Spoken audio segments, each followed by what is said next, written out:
안녕하세요. 이번 강좌에서는 공소제기와 관련한 문제부터 풀어보겠습니다. 옳지 않은 것은 범위를 가지지 아니한 자에 대해서 함정사 수사기관 사술계략 범위 유발 위법하다. 그래서 공소기각 판결 사유고요. 두 번째, 검사의 기소 편의주의에 의한 재량권 행사에 따라서 공소를 제기하였다. 공소권을 남용한 경우에 해당한다고 할 수 없다. 자, 이게 이제 바로 기소유예 정상이 있다. 기소유예 정상이 있다라고 해서 이것에 대해서 기소를 했다. 이게 공소권 남용이냐? 일반 원칙으로 공소권 남용이 될 수 있을 가능성이 있긴 하지만 실제로 공소권 남용을 인정한 사례가 없고요. 그다음 공소제기 전 불법구금의 위법 사유가 있어도 그 위법 절차에 수집된 증거에 증거 능력을 배제할지언정 공소제기 절차 위법하여 무효인 경우에 해당한다고 볼 수 없다. 이건 다시 얘기해서 이제 수사상 불법은 위수중을 적용할지언정 위수중은 적용이 되지만 공소권 남용은 아니다 라는 지문이죠. 그래서 실제 공소권 남용을 인정한 사례가 해당되지 않는다 하고, 그러나 유일하게 위법한 함정수사에 의해 공소가 제기된 경우 범죄의 증명이 없다고 무죄를 선고하는 게 아니라 327조 2호 공소제기 절차가 법률 규정에 위반하여 무효이다. 이렇게 해서 공소기각 판결을 하게 되죠. 그래서 이렇게 공소제기 절차가 무효인 경우에 해당하냐 해당하지 않느냐, 이게 327조 2호 공소기각 판결 사유냐 아니냐를 규정하는 그런 지문에 해당하겠습니다. 다음 문제. 검사의 공소제기에 대해서 옳은 것은, 자, 기명날인 또는 서명이 누락된 것, 현저히 중대한 하자는 아니다. 공소제기는 무효는 맞지만 공소장에 기명날인 또는 서명을 추안하면 유효하게 될 수 있다. 이렇게 됐죠. 현저히 중대한 하자가 아니면 치유된다. 두 번째, 공소장 일본주의에 위배된 공소제기는 무효이고, 그러나 공소장 기재 방식에 관해서 피고인 측으로부터 아무런 이의 없이 심리 및 증거조사가 마무리되어 심증이 형성됐다. 그러면 하자가 치유된다라고 해야죠. 그래서 책문권 포기 1심 증거조사 완료 시까지 이의 제기가 없으면 하자가 치유된다. 세 번째, 공소장 부본의 송달 등 절차 없이 공판기일에 공소장의 형식적 요건을 갖추지 못한 공소장 변경 허가, 공소장의 형식적 요건을 갖추지 못한 허가 신청서로 공소장에 가름한다. 이렇게 구두진술 유효한 공소 제기가 있다고 할 수 없고, 아하, 이거 구술에 의한 기소 혹은 CD 등 전자매체에 의한 기소, 이것은 현저히 중대한 하자이고, 그래서 이의를 제기하지 않았다 하더라도 하자가 치유되지 않는다. 설령 이의를 제기했다 하더라도 하자는 치유되지 않는다가 맞죠. 그래서 이의를 제기하지 않았다 하더라도, 이 표현이 좀 어색하긴 한데, 하자는 치유되지 않는다라고 하는 것은 결론은 맞습니다. 그래서 이의를 제기하든 제기하지 않든, 뭐 이의 없이 변론에 응하였든 어쨌든 간에 하자는 치유되지 않는다. 네 번째, 본래 범위를 가지지 아니한 자에 대해서 수사기관이 사술계략을 써서 범위를 유발시켜 범죄인을 검거하는 함정사는 위법, 그에 대한 공소제기는 무효가 돼서 공소기각 판결 사유에 해당하죠. 자, 다음 문제 가겠습니다. 공소제기에 대한 설명으로 옳지 않은 것은, 이제 공소장 특정에 관한 지문들이 이제 들어가니까 이 공소장 특정에 관해서 서브 자료에서 93번 한번 정리를 해보고 들어가도록 하겠습니다. 자, 공소장에는 피고인 죄명 적용법조 공소사실을 반드시 기재해야 되고요. 공소장이 특정되지 않은 경우 327조 2호 공소제기 절차가 법률 규정에 위반하여 무효 공소기각 판결을 하는데, 여기서 앞에 이게 똑같은 공소기각 판결이지만 공소제기가 형식적으로 부적합한 경우여서 공소권 남용은 아니죠. 그런데 공소장이 특정되지는 않았지만 구체적 사실이 기재 혹은 명백한 증거가 존재할 때는 곧바로 공소기각을 선고해서는 안 되고 성명을 구한다. 그래서 예외적 의무설, 예외적인 성명 의무를 규정을 하고 있고요. 그래서 성명에 불응한 경우에 하나여 공소기각을 선고해야 된다라고 했고요. 그다음에 이제 공소 사실에 대해서는 뭐 시일과 장소, 이 방법을 명시해야 된다라고 했는데, 이 시일과 장소 방법에서 시일과 장소는 본질적 요소가 아니어서 이 부분의 특정성은 완화되고 다른 요소와 함께 고려해야 된다 이렇게 얘기를 하고요. 근데 시일과 관련해서 특히 주의해야 될 것은 바로 강간, 추행 등의 성폭력, 성폭력 범죄. 이게 이제 형법에서 공부하게 되면 형법에서 바로 행위기준설에 따라서 행위별로 범죄가 성립, 즉 경합범이라고 하는 거죠. 그래서 행위별로 범죄가 성립 시에는 개별 행위, 일자별로 특정해야 된다. 이렇게 돼서 2007년 1월에서 7월, 2007년 6월 월평균 5회 도합 15회씩으로는 불특정된 거다. 개별 행위별로 일자별로 특정해야 된다. 그런데 앞에서 봤듯이 고소장에 있어서는 그 다음에 검사의 수사가 예정되어 있기 때문에 그 기간의 모든 범위에 대해서 고소가 있는 것으로 본다. 이것과 비교되니까 함께 정리를 해야 되고요. 그 다음에 문서와 유가증권 위변조에서는 한 가지, 항상 문서 위조, 유가증권 위변조 이런 데서는 위조된 문서를 특정하는 게 핵심이었는데, 위조 문서 자체 사본이 현출되어 있다, 사본이 제출되어 있으면 특정성이 완화, 그래서 웬만하면 특정된 걸로 보고요. 그다음 마약과 관련해서 사실은 피고인이 자백을 하지 않아나 모발에서 메스암페타민이 검출된 경우들이 있어요. 이런 때에는 시일은 1cm당 1개월로 추정하고, 장소도 직작이나 주소지를 바탕으로 또 추정하고, 방법은 통상적으로 알려진 거, 그래서 메스암페타민 0.03g을 생수에 희석 주사 혹은 0.05 내지 0.1g을 음료나 맥주에 혼입했다, 이런 식으로 기재하는데, 이렇게 나오면 법원은 일단은 성명을 구해요. 그래서 별다른 조사 없이 그냥 내버리면 공소기각 판결을 하고, 뭔가 노력을 해도 사실 달라지는 게 없어요. 그러나 노력하는 모습을 보여주면 실체 판결을 해주는데, 그래서 마약에 대한 공소장 특정은 웬만하면 안 내는 게 맞아요. 근데 이제 출제가 됐을 때 몇 가지가 기준은 있어요. 첫 번째, 위쪽에 이제 그 소변검사, 디귿번의 소변검사부터, 소변검사는 10일이 지나면 절대적으로 안 나온다. 그래서 10일 이내로 추정하는 것은 특정을 인정해 줍니다. 그리고 그러나 표현이 별다른 조사하지 않은 채 모발 검사만을 토대로, 결과만을 토대로 이렇게 하면 불특정으로 가고, 그런데 이제 최근에 마약류 취급자가 아니면서 2010년 1월에서 3월 일자 불상경 03시 서산시 소재의 상호 불상의 모텔에서 갑과 공모하여 여자 청소년 을에게 메스암페타민을 투약하였다 해서 향정으로 기소한 사안에서 이게 핵심이에요. 투약 대상인 여자 청소년 을의 진술에 기초했다. 그래서 다른 것과 달리 특정된 것으로 본 사례가 있다. 그러니까 투약 대상자 피해자인 여자 청소년의 진술에 기초했기 때문에. 그 다음에 CD 등 전자매체에 대한 게 공소장 변경, 공소장에도 나옵니다. 그래서 범죄 일람표를 CD 등 전자문서로 작성한 경우, 그래서 종이로 출력하지 않고 CD를 냈다.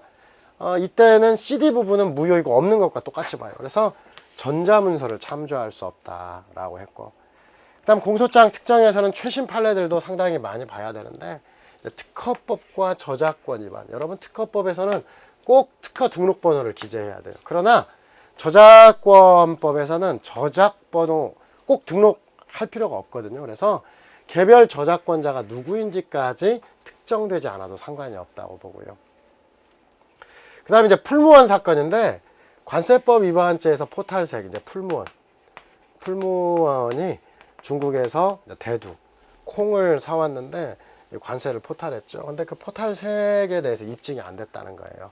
근데 그 과정에서 포탈색은 순차적 적용해서 순차적으로 추정하는 방법도 허용된다. 근데 실제 검사가 이 추정 방법에 대해서 엄격한 증명을 이루지 못해서 공소장이 불특정됐다, 이런 판례가 있고요. 피고인이 여자거든요.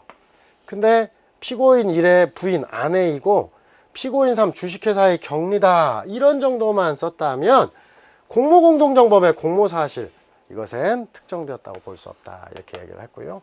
밑으로 내려가서 곧바로 상습범의 수재와 경향에 대해서, 사실 상습범의 수재와 경향은 좀 더 멀리 넘어갈 수도 있는데, 이 포괄일죄인 이 상습범들은 사실 우리나라에서는 일죄로 보지만 외국에서는 일죄로 인정하는 사례가 없어요. 외국은 전부 다 경합범으로 보는데, 우리 판례도 사실은 일죄라고 형법에서 그냥 일죄 이렇게 얘기하지만 마치 경합범과 같이 봐요. 그래서 피고인은 갑의 집에 치위하여 라디오 한 대를 훔친 것을 비롯 그 사회에 걸쳐 재물절취 이렇게 나왔다면 공소장, 특히 사회에 걸쳐 재물절취는 공소장 불특정으로 봅니다. 근데 이런 상습범이 아니라 우리가 횡령이나 뇌물을 협의의 포괄일죄라고 얘기하는데, 횡령과 뇌물에서 예를 들면 뭐 갑이 을에게 뭐 지속적으로 이렇게 하는 사안들이에요. 혹은 뭐 갑이 뭐 A 회사, 뭐 갑이 편의점에서 일하면서 뭐 회사에 지속적으로, 그러니까 피해자라든지 뇌물을 받은 사람이 똑같은 경우에만 적용됩니다. 이때는 특정성이 완화가 되는데 71년 말부터 72년까지 금 120만 원 향응 제공받았다. 이것도 특정된 것으로 봅니다. 일단 포괄일죄의 경우에 공소장 특정이 완화되는데, 그런데 공소장 변경 없이는 구체적으로 명시되지 않은 사실까지를 인정할 수는 없고요.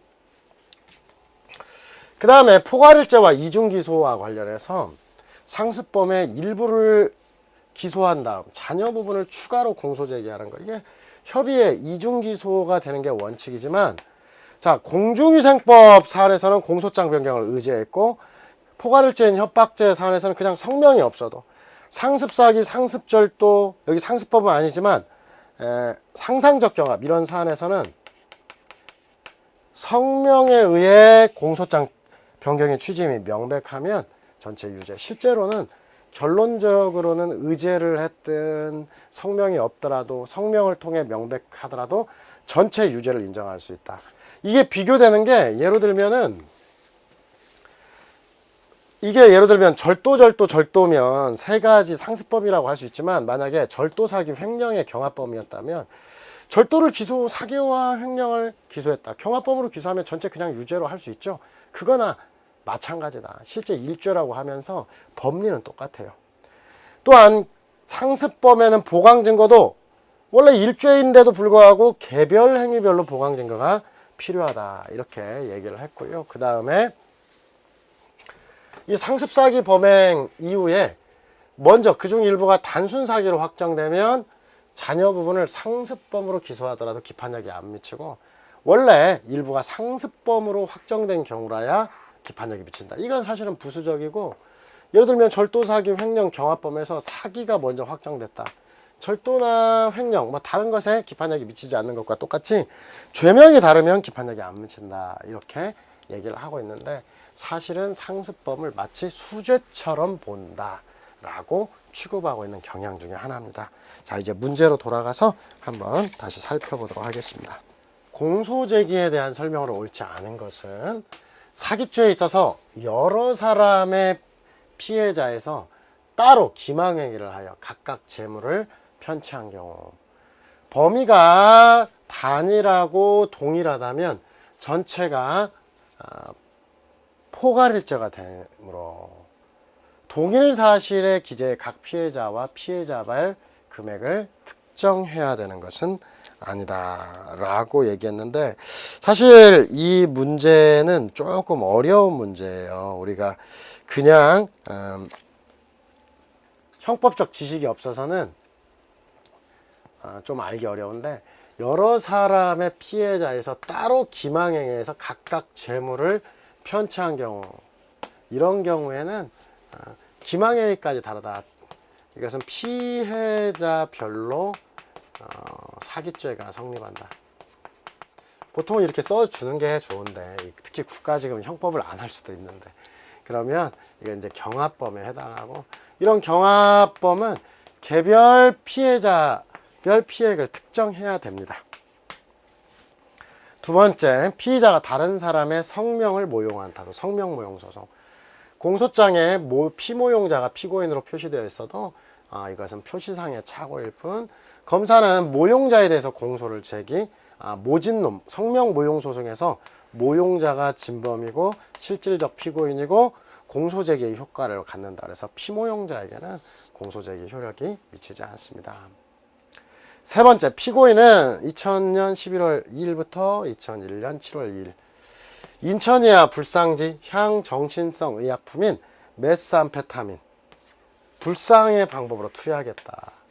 사실 이렇게 이제 이런 식으로 나오게 되면 이것은 여기 이제 답이 있기 때문에 하는데, 이 마약과 관련해서는 우리가 정해진 것 말고 우리 책들을 쭉 살펴봐도 차이가 없어요. 예를 들면 장소, 뭐 주소지라든지 직장, 그다음 방법, 통상 알려진 거, 모발 감정 결과로 역추산한 거. 그래서 마약은 나오면 일단은 세무하고 이제 찍힌 것은 정확히 보고. 그러니까 마약은 항상 후순위 판단하는 거예요. 다만 이제 최종적으로 판단해서 어차피 운명을 걸어야 된다면 불특정 쪽으로. 왜냐하면 우리가 공보에 게재된 것은 불특정이 좀 더 많아요. 그래서 불특정 쪽으로 최종적으로 어차피 선택해야 된다면 그렇게 가라, 이렇게 얘기를 합니다. 이런 공소사실, 투약량은 물론 투약 방법, 불상, 투약 일시, 장소 이렇게 기재했다. 구체적 사실의 기재, 공소장이 특정되었다고 할 수 없고요. 네 번째, 약식, 즉심, 공소장 일본주의 적용되지 않죠. 약식, 즉심, 즉심에 대한 정식도 공소장 일본주의 적용되지 않는 게 명확하고, 약식에 대한 1심 정식 재판에는 명문 규정이 없는데 판례가 공소장 일본주의가 적용되지 않는 것과 같은 그런 결론을 내리고 있다. 앞에 설명드렸습니다. 다음 문제 보겠습니다.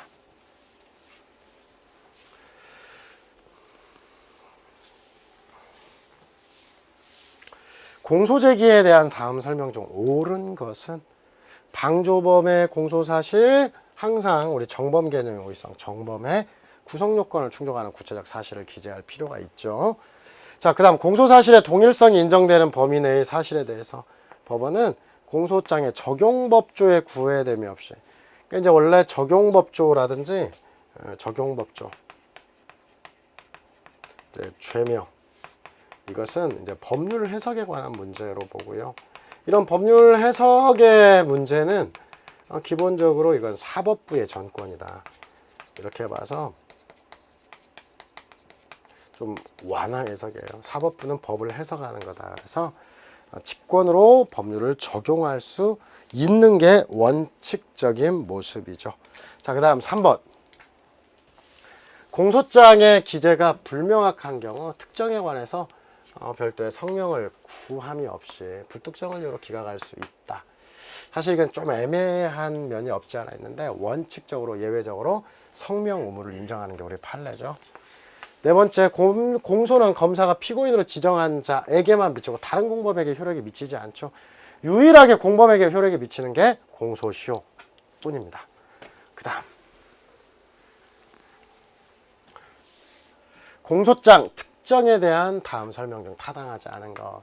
예일대 박사학위기 위조, 신정아 씨 사건인데, 이런 공소사실에 대해서 위조 일시 방법 개괄적으로 기재했으나 위조하에 따른 문서의 내용 및 명의자는 특정되었고, 박사학위를 행사했다는 부분에 대해서 위조 문서의 행사 일시 장소 방법이 특정되어 있으며 바로 핵심, 위조된 박사학위기 사본이 현출되면 특정된 것으로 보고요.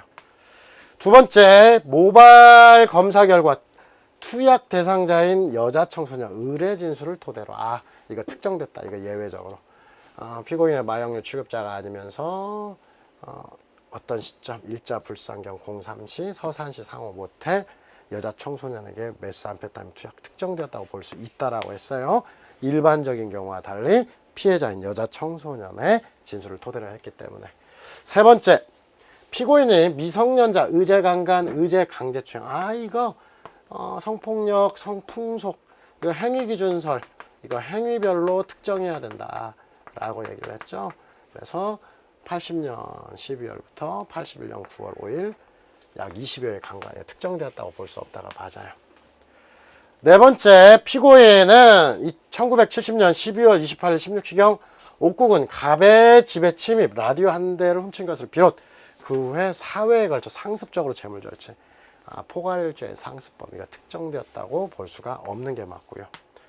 다섯 번째, 피고인들이 불특정 다수 인터넷 이용자들의 컴퓨터에 자신들의 프로그램을 디도스를 설치해서 경쟁업체의 프로그램이 정상적으로 사용되거나 설치되지 못하도록 함으로써 인터넷 이용자들의 업무를 방해했다.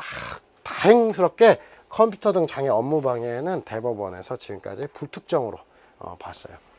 그래서 우리가 시험 나올 수 있는 판례는 불특정이니까 불특정으로 그대로 정리해 두시면 되겠습니다. 다음 문제 보겠습니다. 다음 중 법원이 공소기각 판결을 하여야 되는 경우 옳은 것은 피해자별로 일죄가 성립하는 거. 여러분 폭처법 위반 범종 추측 승려 100여 명 이걸로 하는 거 아니에요. 이게 핵심이에요. 피해자별로 일죄면 이건 경합범이라는 거예요. 그러면 경합범은 각 범죄별로. 그러니까 피해자가 별로니까 범종 추측 승려 100여 명이라고 쓰면 안 되고 성멸부불성 피해자에게 폭행을 가한 거. 이것은 불특정으로 봅니다. 불특정으로. 그러니까 이거 공소기각 판결을 해야 되는 거예요. 맞죠? 나번 검사가 공소장 일본주의에 위반하여 공소를 제기했으나 공소제기 방식에 관해서 아무런 이의가 제기되지 않고 법원 역시 범죄 사실의 실체를 파악하는 데 지장이 없다고 판단. 그대로 진화행한 결과 증거조사가 절차 마무리 심증이 형성되면 실체 판결을 해야 된다 그랬죠. 그래서 공소기각의 경우가 아니고. 답은 검사가 단지 4에서 7cm인 피고인의 모발을 대상으로 실험한 결과 메스암페타민 양성 반응이 나왔던 국립과학수사연구소의 감정 결과만에 기초 이 정도의 길이에서 메스암페타민이 검출된 경우 사용 가능한 기간을 체포시로부터 역추산 그 전 기간을 범행 그간 중 행적에 대해서 별다른 조사를 하지 않은 채 이거 불특정으로 봤죠. 그래서 이것도 공소기각 판결하는 거고. 그 다음 라번 특허법 위반 사건은 바로 특허번호 생략 이렇게 써있지만 이게 이제 썼다는 거죠. 특허번호를 기재 등록한 팔레타이저용 조립형 포장 박스와 그 구성 요소가 동일하고 이 특허의 권리 범위에 속하는 포장 박스를 제작, 생산 및 판매함으로써 특허권을 침해했다라고 얘기를 하는데 사실 여기에서 이제 특허 등록번호 생략 이게 사실은 문제에서 조금 애매한데 이걸 생략하면 안 된다고 그랬죠. 등록번호를 반드시 기재해야 된다. 특허법에서는 특허 등록번호 기재해야 되고. 그 다음 검사가 공소장의 피고인은 2002년 6월 11일부터 2002년 12월 20일 자신 1인 주주로 있는 주식회사 새마을신문사 금연회를 임의로 처분했다. 10여회에 걸쳐. 이게 바로 협의의 포괄일제 횡령. 이거 전경환 씨 사건이에요. 이 전경환 씨 사건이고 이것은 특정되었다고 봅니다. 이렇게 특정되었다고 보고 이건 불특정.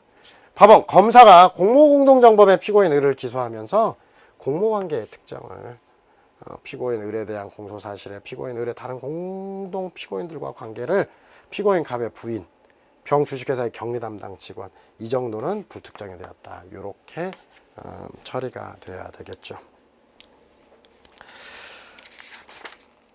자, 그 다음에 231번 공소제기 및 공소장 특정에 관한 설명 중 옳지 않은 것은 자, 기억 피고인을 특정하기 위한 경우라도 과거에 소년부 송치 사실 공소장 일본주의 위반된다고 본 사례가 없어요. 그 다음 니은 공판 절차 갱신 후 절차 파기환송 후 절차 적용된다고 보기 어렵다. 그렇죠. 항상 1심에만 공소제기 단계에만 적용되고 파기환송, 공판 절차, 갱신, 재심 절차 적용 안 되고 지금 약식에 대한 정식 청구가 제기되었음에도 서류와 증거물을 검찰에 반환하지 않고 계속 보관하였다 하여도 공소제기 절차가 무효인 경우에 해당한다고 볼 수 없다. 그 전에 이미 적법하게 이루어진 공소가 무효로 되는 것은 아니다라는 게 판례입니다. 리얼, 살인방화 등의 경우 직접적인 동기 또는 공소사실과 밀접 불가분한 관계가 있는 동기를 기재하는 것은 위반이 아니면 명백. 설사 직접적인 동기가 아닌 경우에도 동기의 기재는 공소장의 효력에 영향이 없다. 공소장 일본주의 위반 인정 안 한다 그랬어요. 미음, 공소사실의 기재가 오해를 불러일으키거나 명료하지 못한 경우 규칙 141조에 따라서 성명권을 행사, 취지를 명확하게 해야 될 것이다. 오케이. 비읍, 집시법은 이거 기억을 해주세요. 집시법상 해상명령 위반 공소사실에 대해서 적용법조로 처벌 규정만을 기재했고 왜 어느 사유로 해산 명령을 했는지, 해산 명령의 근거 규정을 제시하지 않으면 이것은 기재하지 않았다. 이건 방어권 침해가 된다는 거죠. 단지 해산 명령 3번 했다만 기재했다. 그러면 안 된다. 왜 해산 명령을 했는지, 그래서 특정되지 않았다고 봐야 됩니다. 자, 그 다음에 공소장 특정 등에 관한 문제로서 마지막인데 232번 보겠습니다.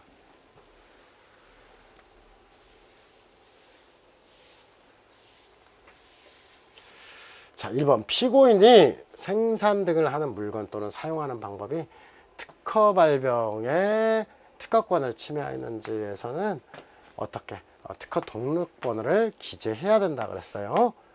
그런데 2번 지적재산권, 저작재산권 침해와 관련해서는 저작물 침해 방법 종류 내용이 명확히 기재하면 방어권에 지장이 없고, 뭐 저작재산권자가 누구인지, 뭐 저작번호가 누구인지 특정되어 있지 않았다고 해서 공소장이 특정되지 않았다고 볼 건 아니라는 게 판례죠.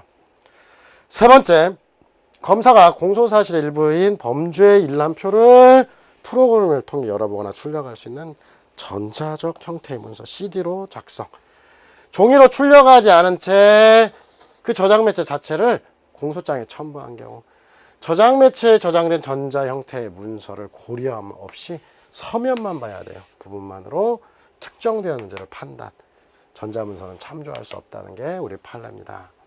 네 번째, 관세 포탈제, 포탈세 구체적으로 확정될 수 있어야 한다. 맞아요. 장부 기타 증빙 서류를 허위 작성 일을 은닉하는 방법으로 실제 거래 가액을 줄이거나 신고하지 않음으로써 관세 포탈 시 관세 포탈 계산의 기초가 되는 당해 수입 물품의 대가로서 구매자가 실제 지급하였거나 지급해야 할 가격을 인정할 확실할 증거를 토대로 특정해야지. 순차적 방법으로 포탈세액 추정된다 그랬어요. 세액을 추정하는 것도 허용됩니다. 틀렸고. 5번 검사가 피고인 을에 대한 을의 다른 공동 피고인으로의 관계를 피고인 갑의 부인, 병의 주식회사 격리 담당 직원, 이거 불특정된다는 걸로 봤다 그랬어요. 이렇게 해서 공소장 특정에 관한 문제는 232번까지였습니다. 233번 문제를 가기 전에 공소장 변경 절차에 대한 부분을 먼저 조금 정리를 하고 계속해서 보도록 하겠습니다. 이 공소장 변경이 사실은 양이 많은데 나오면 한 문제입니다. 그런데 공소장 변경의 절차, 공소장 변경의 필요성이 두 가지가 주가 되겠죠. 그래서 공소장 변경의 필요성은 우리가 교재나 아니면 문제로서 어느 정도 정리할 수밖에 없겠고, 이 공소장 변경의 절차, 기타 부분을 좀 정리를 먼저 하겠습니다. 공소장 변경은 검사만이 신청할 수 있고, 공소사실과 적용법조의 추가, 철회, 변경, 일부는 더하고 일부는 빼는 형태로 신청할 수 있고요. 일단 공소장 변경은 서면에 의하는데, 이 앞에 정리한 거죠. 피고인이 제정하는 공판장에서 피고인에게 유리하거나 피고인의 동의가 있는 경우에 구술로 가능하다. 상소 포기 취하라든지 공소 취소와 구분시켜 놓고요. 그 다음에 공소장 변경 신청 시에는 동일성을 해야지 한도 내에서 허가 의무가 있는데요. 그러나 이 허가 의무의 유일한 예외가 변론을 종결한 다음에 공소장 변경을 신청했다. 이때는 동일성이 인정돼도 변론의 재개가 소송지휘권으로서 자유재량이에요. 그 결과 변론을 제기하여 허가할 것인지가 재량이 됩니다. 그 다음 공소장 변경은 항소심 판결 선고 전까지 가능하고, 상고심에서는 3심에서는 안 되지만, 그러나 1, 2심으로 파기환송이나 이송이 있으면 그때는 1, 2심에서는 공소장 변경 신청이 가능하고요. 그 다음에 공소장 변경을 허가하면 신청서 부본을 피고인 또는 변호인에게 고지하도록 되어 있는데, 신청서 부본을 송달하게끔 되어 있다. 이때 고지는 선택적이기 때문에 변호인에게만 송달해도 위법이라고 할 수 없고요. 그 다음에 공소장 변경을 허가한 경우에는 피고인의 방어권 행사에 불이익이 발생할 경우 공판 절차를 정지할 수 있다.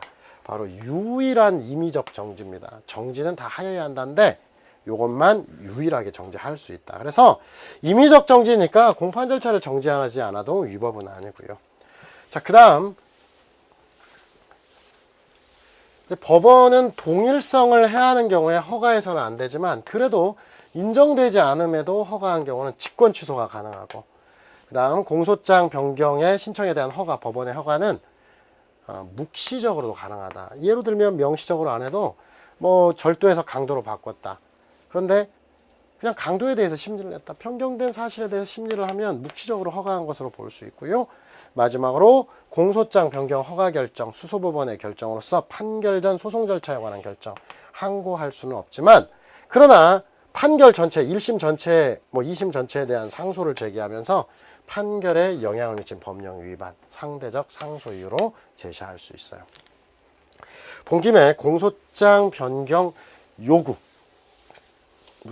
요구도 함께 보는데, 공소장 변경 요구와 관련해서는 298조 2항에서는 심리의 경과에 비춰 상당하다고 인정하는 경우 공소사실과 적용법조에 추가와 변경을 요구하여야 한다라고 되어 있는데, 일단 공판 심리 중에만 가능하고 공판 준비 절차에서는 안 된다. 참고로 공소장 변경 신청과 허가는 공판 준비에서도 가능합니다. 그러나 공소장 변경에서 요구만은 안 된다. 그리고 추가와 변경만 두 개만 가능해요. 일단 최소한 그 철회 마이너스 빼달라는 요구는 안 되고, 이렇게 공소장 변경 요구는 법원에 개입한다는 점에서 직권주의적 요소이기도 한데, 그런데 이런 공소장 변경 요구와 같은 것을 의무화한 것, 조문은 하여야 한다라고 되어 있지만 그러나 의무화한 게 아니고 자유재량이다. 이런 것들을 뒤에 가서 다시 정리할 건데, 이 소송 지휘권이라고 해요. 소송을 어떻게 끌어나갈까, 이것은 사법권에 내재된 것으로서 원칙적으로 자유재량일 수밖에 없습니다.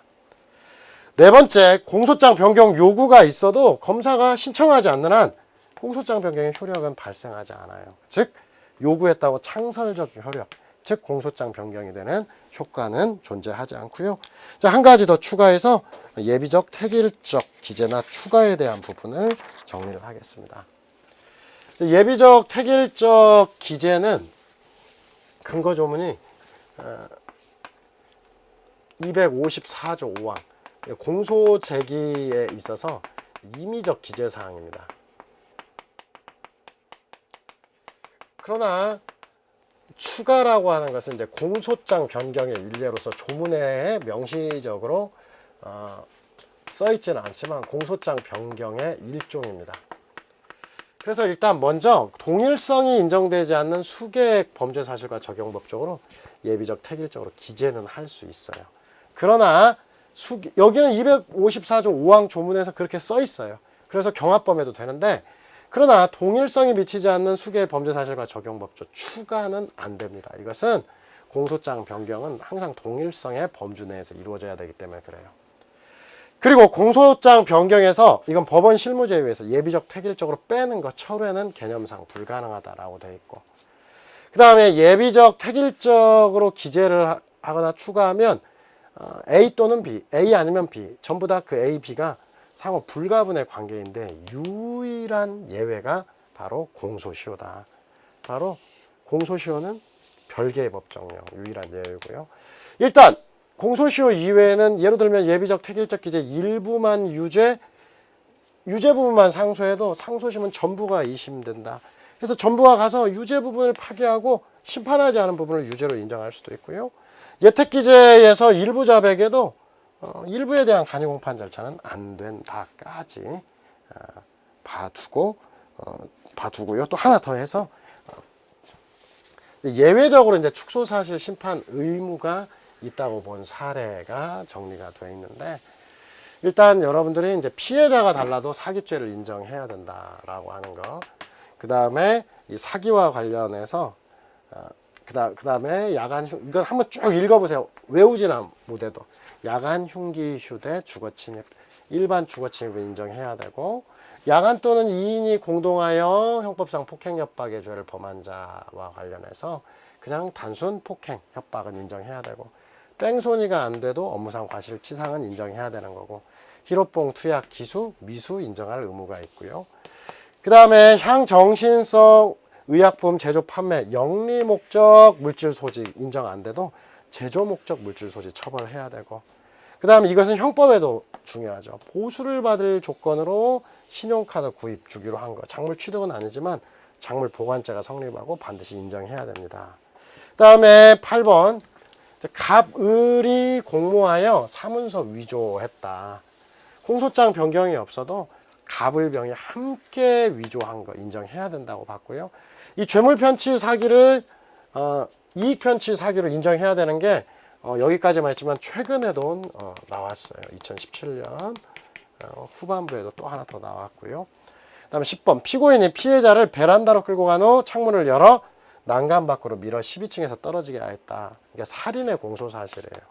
근데 살인이 인정 안 해도 폭행, 상해, 체포감금은 인정해야 된다는 것까지 지금까지 10개 플러스 하나 11개. 근데 이 9번 유형에 하나가 나와 있습니다. 자, 여기까지 보고 한번 문제 기본적인 몇 문제 풀어보도록 하겠습니다. 이 공소사실의 동일성은 나중에 기판력 부분에서 다시 하게 될 거니까요. 여기에서는 먼저 기본적인 거 몇 개 보겠습니다. 과실로 교통사고를 발생시켰다는 교통사고 처리특례법 위반죄 공소사실. 고의로 교통사고를 낸 뒤 보험금을 청구 수령 미수에 그쳤다. 사기. 이거 경합범으로 옵니다. 형법상. 그래서 교통사고와 그 다음에 이를 빌미로 보험금을 청구한 사기. 참고로 이런 사기는 보험금 청구 시에 부터 실행에 착수가 있다고 보죠. 2번. 참고인에 대해서 허위 진술을 하여 달라고 요구하면서 불응하면 어떤 유해를 가할 듯한 태세를 보여 외폭해하여 참고인을 협박해 하였다는 공소사실에 바로 허위 진술에서 증거불충분으로 풀려나 범인 도피의 사실이 이미 여기에 포함되어 있잖아요. 사실 자체. 그렇죠? 사실 자체에 허위 진술을 해달라 그래서 범인 은닉 도피와 동일성이 인정된다고 봤고, 그 다음 거래처로부터 수금한 돈을 보관하던 중 횡령하였다는, 수금한 돈 횡령하였다는 거, 그리고 그 돈에 수금 권한이 없음에도 가장하고 이를 편취 사기. 그러니까 이제 이것은 기본적 사실이 동일하다고 봅니다. 그 다음에 4번. 흉기를 휴대하고 다방에 모여 강도 예비를 하였다는 공소사실. 흉기를 휴대하고 있다. 기본적으로 동일성만 물으면 이렇게 사실관계가 겹치느냐, 이것도 판단을 해봐야 되겠습니다. 다음 문제로 가겠습니다. 공소장의 기재 및 공소사실의 추가 등과 관련해 타당하지 않은 것을 고르면, 자, 먼저 수개의 범죄 사실에 대해서 동일성이 인정되는 범위 내에서는 물론 그들 범죄 사실 상호 간의 일시, 장소, 수단 및 객체 등이 달라서 수개의 범죄 사실, 경합 범위네요. 수개의 범죄 사실, 예비적, 획일적으로 기재는 돼요. 추가는 안 되고 기재는 할 수 있다라고 했어요. 강도 살인죄와 살인 및 절도죄를 획일적으로 공소 제기한 경우, 살인 및 절도죄에 대해서 유죄로 인정한 이상 강도 살인죄는 유죄로 인정하지 아니한 것, 이 부분을 위법이라는 이유로 상소할 수 없다. 획일적 기재는 뭐예요? A 또는 B. 심판 순서가 없고, 심판 순서가 없기 때문에 어느 것 하나만 유죄이면 승소예요. 그래서 검사는 피고인은 무죄 주장을 할 수 있지만 검사 자체는 어느 것 하나만 유죄여도 승소니까 이를 이유로 상소할 수가 없다가 맞겠고요. 세 번째, 예비적 획일적으로 기재되어 공소가 제기된 경우, 1심 판결에서 유죄가 인정되어 항소한 경우 항소심에서는 일부만 항소해도 유죄로 되었던 공소사실 위에 다른 범죄 사실도 2심이 되고 불가분 관계로 그 부분을 파기할 수도 있다. 리얼 예비적 획일적 기재가 있는 경우, 법원이 공소사실 모두에 대해서 무죄를 선고하면 판결 이후 모두 판단해야 된다. 사실 이것은 이제 좀 봐야 되는데, A 아니면 B, 이게 이제 예비적 기재고, 예비적 기재는 심판 순서가 있죠. 심판 순서가 있기 때문에, 자, A가 유죄이면 B는 판단 안 해도 상관없어요. 그런데 A가 B를 유죄를 인정한다면 A가 아닌 이유, A가 무죄인 이유를 밝혀야 됩니다. A가 아니면 B로 가라고 했으니까. 그리고 A, B가 모두 무죄이면 A도 아니고 B도 아닌 거, 이제 모두 무죄인 이유 밝혀야 돼요. 이제 반면에 A 또는 B 심판 순서가 없기 때문에 여기 어느 것 하나가 유죄이면 승소고 나머지는 이유 안 밝힙니다. 이유 밝히지 않아도 돼요. 그런데 모두 A도 B도 무죄인 경우에는 모두 이유 밝혀야 됩니다. 이때는 이렇게 되니까 이건 한번 실제로 한번 생각을 해보고, 그래서 예택기재 모두 무죄이면 어느 경우든 모두 이유를 밝혀야 됩니다. 미음, 검사가 당초 피고인 갑에게 필로폰 0.3g을 교부하였다. 마약류 관리에 관한 법률 위반죄로 공소 제기하였다가 피고인이 필로폰을 구해주겠다고 해서 대금을 편취했다는 사기. 이것은 경합범 관계. 이거 외워두세요. 최근 판례니까. 그래서 이런 것들을 추가하는, 경합범이면 동일성이 인정되지 않는 거고, 추가니까 이것을 허가할 의무가 없어요. 허가해서는 안 돼요. 이 공소장 변경에서는 동일성이 인정되지 않으면 허가할 의무가 없다. 기억해 주시고요.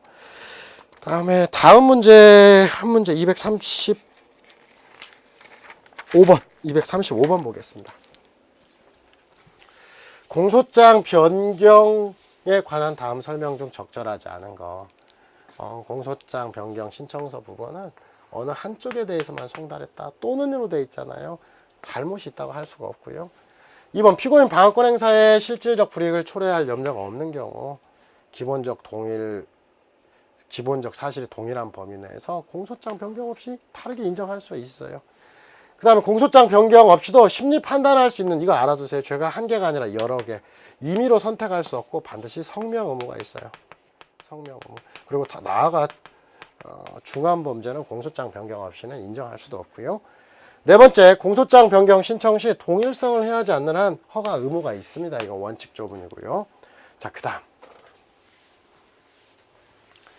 공소장 변경에 관한 다음의 설명 중 틀린 것은 모두 몇 개이냐. 자, 기억. 피고인의 방어권 행사에 실질적 불이익을 초래할 염려가 없으면 공소사실과 기본적 사실이 동일한 범위 내에서 항상 이걸 먼저 봐야 돼요. 공소장 변경. 실질적 불이익을 초래할 염려가 없다. 공소장 변경 없이 다르게 인정해도 위법 아니고요. 니은 공소장 변경 절차 없이도 법원이 심리 판단할 죄가 한 개가 아니라 여러 개인 경우 임의로 선택할 수가 있고, 틀렸다고 그랬죠. 성명을 한 다음에 보정해서 심리 판단해야 된다. 자, 3번 디귿번. 공소사실 적용법조의 추가철회 변경 허가에 관한 결정, 판결 전 소송 절차에 관한 결정. 그 결정을 함에 있어서 저지른 위법이 판결에 영향을 미친 경우에 하나여만 상소가 가능하고 기타는 불복이 불가능하다. 리을, 검사가 단순 사기의 공소사실 기소한 경우 상습 사기로 인정할 수가 없다. 공소장 변경 없이. 자, 단순 사기에서 상습 사기로는 안 됩니다. 이것과 비교하는 게 사기 경합범을 상습 사기로 가능해요. 이게 이제 어떤 차이가 있냐면, 여기는 A에 대한 단순 사기, 그러니까 A, B에 대한 상습 사기, 이건 안 돼요. 근데 A, B에 대한 사기를 경합범으로 봤다가 A, B에 대한 상습 사기, 이렇게 사실이 똑같기 때문에 여기는 된다고 보고 여기는 안 된다는 거예요. 잘 정리해 두세요. 자, 그 다음 검사가 형법 307조 1항에 사실적시 명예훼손 경, 공소사실에 대해서 공소장 변경 없이 중한형인 허위사실적시 명예훼손 경에서 중으로는 안 됩니다. 이것은 허용될 수 없다라고 하는 거. 자, 그 다음 문제. 공소장 변경 중 옳은 거, 이제 절차에 관해서 237번 문제를 보게 되면, 공소장 변경은 1심에서만 허용되므로 틀렸죠. 항소심, 판결, 선고시까지 항소심 허용되지 않는다. 틀렸고, 2번 친고죄로 기소되는 고소가 취소되어도 당초에 기소된 공소사실과 동일성이 인정되는 범위 내에서 다른 공소사실로 변경되면 하자가 치유된다. 친고죄는 아니어도 이거 앞에 설명드렸는데, 폭행에서 고소가 취소됐다. 상해로 변경되면 하자가 치유된다라고 했고요. 세 번째, 공소사실의 동일성과 관련해서는 사회적 사실관계 기본, 규범적 요소를 고려해야 된다라고 하죠. 자, 우리 판례는 기본적 사실 이외에 규범 요소까지. 이 규범 요소까지 고려해야 된다라고 하는 것은 규범 요소는 법률적 관점이라고 하는 거. 자, 어떤 거? 죄명, 구성 요건, 피해 법익, 보호 법익, 이렇게 죄질 이런 것까지 다 고려해야 된다는 게 우리 판례의 태도이고요. 그 다음에 공소장 변경이 있으면 시효의 완성 여부는 변경 시 완제 변기. 기억나죠? 완성 여부는 공소 제기 시 변경된 법정형이 공소시효 기간의 기준이 됩니다. 자, 절차 문제 한 문제 더 보고 마치겠습니다. 238번 보면 옳지 않은 것에서 공소사실의 동일성이 인정되고 방어권 행사에 실질적 불이익을 초래할 염려가 없는 경우 공소장 변경 없이 직권으로 다른 사실을 인정할 수 있다. 실질적 불이익을 기준으로 공소장 변경의 필요성을 판단한다는 거죠. 2번 공소사실, 범죄사실의 동일성 여부는 사실에 갖는 법률적 기능을 염두, 사회적인 사실관계를 기본으로 하되 규범 요소까지 고려. 이게 바로 규범 요소, 법률적 기능을 염두에 두는 거죠. 세 번째, 공소장 변경 허가 신청이 동일성의 범위 안에 있는 거. 허가하지 않을 수 있다? 아니죠. 허가 의무가 있다라고 했잖아요. 동일성 인정되면. 네 번째, 검사가 공소장 변경 요구는 재량. 그래서 요구하지 않았다고 해서 위법이 아니다까지 해서 238번 문제까지 풀어봤고요. 또 다음 시간에 연이어서 다른 공소장 변경의 필요성에 대한 문제를 살펴보도록 하겠습니다. 감사합니다.